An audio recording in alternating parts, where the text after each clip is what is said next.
Salut la gang, c'est Joe. Aujourd'hui, je parle d'un jeu qui n'est pas encore sorti. Au moment où je vais sortir la vidéo, il devrait rester moins de 2 mois avant la parution de ce jeu-là. Je vais vous parler de Mini Diver City, un jeu de Maxime Dardy que j'ai eu le plaisir d'avoir en primeur, que j'ai essayé et que je vais vous faire à la fois les règles et un petit avis personnel. Donc pour la mise en place, on va commencer par mettre les îles, les 6 cartes îles du côté île, évidemment, pas du côté hôtel, puisque les cartes pourront tourner au fur et à mesure de la partie. Ensuite, on va placer les cartes des espèces comme ça ici. Le côté n'a pas d'importance. L'important, c'est d'avoir toutes les cartes avec le rouge du même côté, toutes les cartes avec le vert de l'autre côté. On va aussi placer chacun des jetons espèces sur l'espèce correspondante, comme ça ici. Ensuite, on va préparer la pile ici des méchants entrepreneurs et pollueurs et compagnie qu'on va mélanger, qu'on va mettre à portée de tous. Même chose pour les cartes espèces, celles ici. On va les mélanger également, les mettre à portée de tous. On va donner à chaque joueur une carte de pouvoir comme ça. Il est possible de les enlever pour avoir une version plus facile. Également, si on veut avoir cette fameuse version plus facile-là, on va devoir enlever également les cartes qui ont ce petit logo ici, le petit logo rond où ce qu'on voit les héros. Dans le fond, souvent des cartes doubles, donc on va les enlever. Ensuite, pour débuter la partie, on distribuera 3 cartes à chaque joueur pour une partie de 3 joueurs et plus. Et on donnera également 4 cartes si c'est une partie à 2 joueurs. Oui, parce que je vous souligne qu'un peu à la Hanabi, on va tenir nos cartes à l'inverse pour que tous les joueurs voient notre main, mais que nous, on la voit pas. J'ai disposé des cartes face visible pour faire la démonstration, mais gardez en tête, comme je viens de vous l'expliquer, que chaque joueur voit les cartes de ses coéquipiers, mais ne voit pas les siennes. Donc, avant chaque tour d'un joueur, on va venir piger une carte ici avec les entrepreneurs et les méchants. Et on va venir la tourner comme ça et effectuer l'action. Il y a donc des cartes doubles comme ça, où on va avoir 2 actions effectuées, puis des cartes simples, comme celle-là ici, où on va avoir qu'une action à faire. Il va y avoir dans le fond 3 actions différentes possibles avec ces cartes-là. Il va y avoir la première où on va avoir des hôtels avec des couleurs. Donc si je vais venir tourner l'île rouge et l'île mauve, je vais les transformer en hôtel. Donc l'île rouge et l'île mauve sont maintenant en hôtel. Donc c'est quelque chose qui va arriver au cours du jeu. Également, on va avoir ici, on voit -1 avec le paquet de cartes, puis un poisson mort. Dans le fond, ça veut dire qu'on va piger dans le paquet d'espèces une espèce, comme ici l'arrêt, et on va venir la descendre comme ça dans le rouge, ou si elle était déjà dans le rouge, elle va descendre hors carte pour dire qu'elle est éliminée. J'expliquerai plus en détail tantôt comment fonctionne le sauvetage ou la mise en péril des espèces. Ensuite, la dernière, ce sera le même principe, -1 avec le poisson, mais cette fois-ci dans les cartes du joueur. Donc, comme d'habitude, sans regarder, un joueur va devoir prendre une de ces cartes. Donc, par exemple, celle-là ici, et on aura le même effet que tout à l'heure. On va faire descendre une espèce. Donc, si c'était l'étoile de mer qui va descendre comme ça. Et ensuite, le joueur doit piger une nouvelle carte. À son tour, un joueur aura 3 actions possibles. La première action possible est de jouer une de ses cartes, celle de son choix, sans les regarder toujours. C'est bien important, à chaque action, un joueur ne peut jamais regarder ses cartes. Donc, par exemple, je jouerai cette carte-ci, l'anguille. Je vais pouvoir venir sauver l'anguille de l'extinction et la déplacer d'une case vers le haut. Deuxième action possible, défausser une des cartes que j'ai en main, sans regarder toujours, pour venir remettre une carte sur laquelle il y a un hôtel en belle île bien propre comme ça. Et comme d'habitude, je repige une carte. Dernière action, je vais pouvoir dire à un autre joueur ce que contient sa main. Donc, depuis tantôt, on joue des cartes, mais à quoi bon jouer des cartes si on ne sait pas ce qu'on va jouer? Alors, cette action-là va venir mettre de la stratégie dans notre partie. On va pouvoir dire à un autre joueur le contenu de sa main. Donc, je pourrais dire à ce joueur-là, par exemple, tu as une pieuvre et une huître. De cette façon-là, le joueur ne peut toujours pas regarder ses cartes, mais il peut retenir ce que sa main contient. Le joueur peut utiliser le pouvoir de son héros pour ce faire. Il peut retourner sa carte et effectuer le pouvoir. Chaque pouvoir ne sont qu'utilisables une seule fois par partie, donc choisissez judicieusement. Donc, pour résumer, à mon tour, je pige une carte des méchants, j'applique l'action, je fais une des 3 actions que j'ai mentionnées précédemment, puis c'est le tour du prochain joueur qui lui aussi pigera une action des méchants, fera une des 3 actions pour laquelle il a le droit, puis et ainsi de suite. Donc, voyons plus en détail les espèces. Donc, au début, toutes les espèces sont ici au centre, donc sont ni menacées ni sauvées.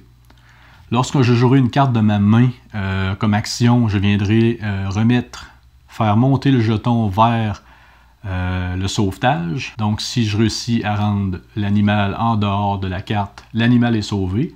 À ce moment-là, si j'ai une carte qui me fait jeter une tortue, au lieu de descendre le pion tortue, il ne se passe rien. Donc, si elle est déjà sauvée, on ne peut plus la perdre. Même principe, si on m'oblige à acheter une carte et que je jette un crabe, donc l'espèce est déjà disparue, il ne se passera rien. Maintenant que vous savez jouer vos tours de jeu, je vais vous montrer comment gagner ou perdre la partie. Donc, en début de partie, on va se mettre un défi commun.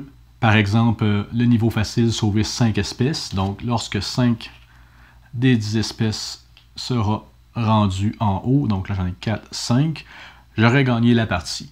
En contrepartie, si j'en perds 5 avant d'en sauver 5, donc 3, 4, 5, mettons que celle-là n'est pas sauvée, là, dans le cas présent, j'aurais perdu la partie. Autre façon de perdre la partie, si toutes mes îles sont rendues avec une grosse hôtel sale, laide qui pue,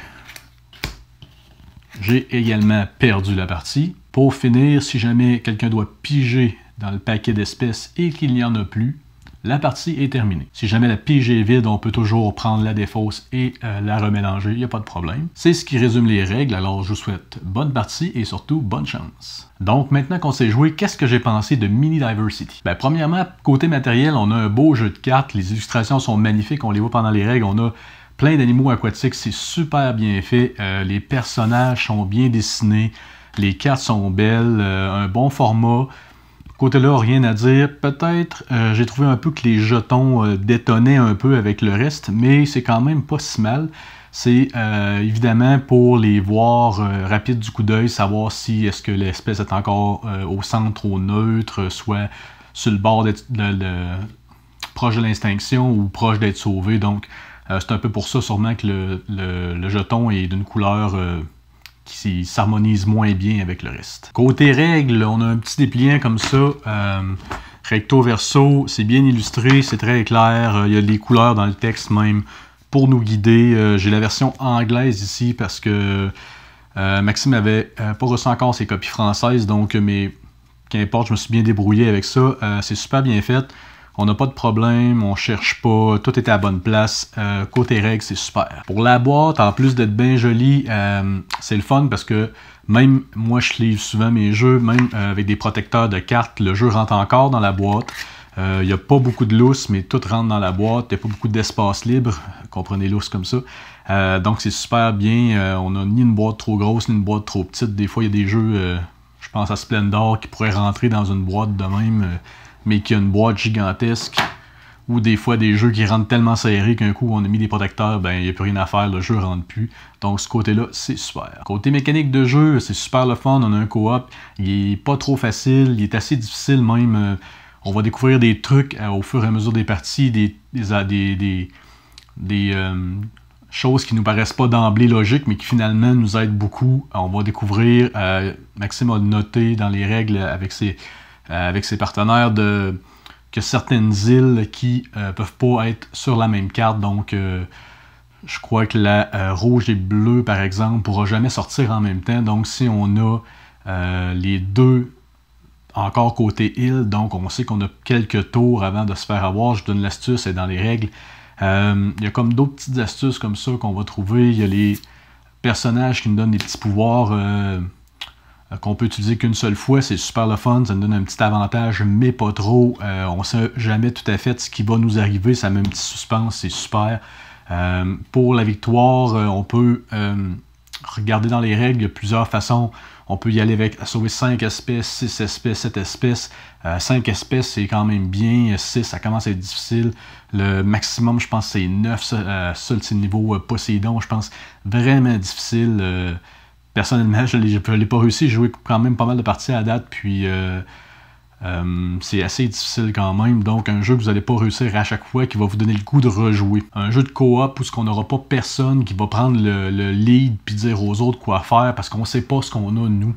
Fait qu'on peut pas dire aux autres, ben joue telle carte, il va jouer telle carte, dis-lui ses cartes, parce que dans le fond, peut-être que c'est moi qui les ai les cartes qu'il faut, donc Comme ça, c'est super bien vu. On n'a pas le choix de tous participer à peu près également dans le jeu pour arriver à sauver les espèces. Donc, en conclusion, un bon jeu, un beau jeu, un jeu coop comme on les aime, pas trop facile, mais quand même réalisable. Donc, je peux pas faire autrement que vous inciter à vous en procurer une copie. Il va sortir au Québec et sûrement au Canada anglais et aussi en Europe dans le coin du mois d'octobre, à ce qu'on m'a dit. Donc, ça va être une sortie pour les deux places en même temps. Donc, il n'y aura pas d'excuse de l'avoir en même temps. Donc, je vous invite grandement à vous procurer ce jeu-là. Donc, comme d'habitude, je vous remercie de nous avoir écoutés. Je vous invite à aller partager la vidéo, aller liker la page Facebook, aller liker notre YouTube, vous abonner à la chaîne si ce n'est pas déjà fait. Donc, c'était Joe. Je vous dis un gros merci et à la prochaine.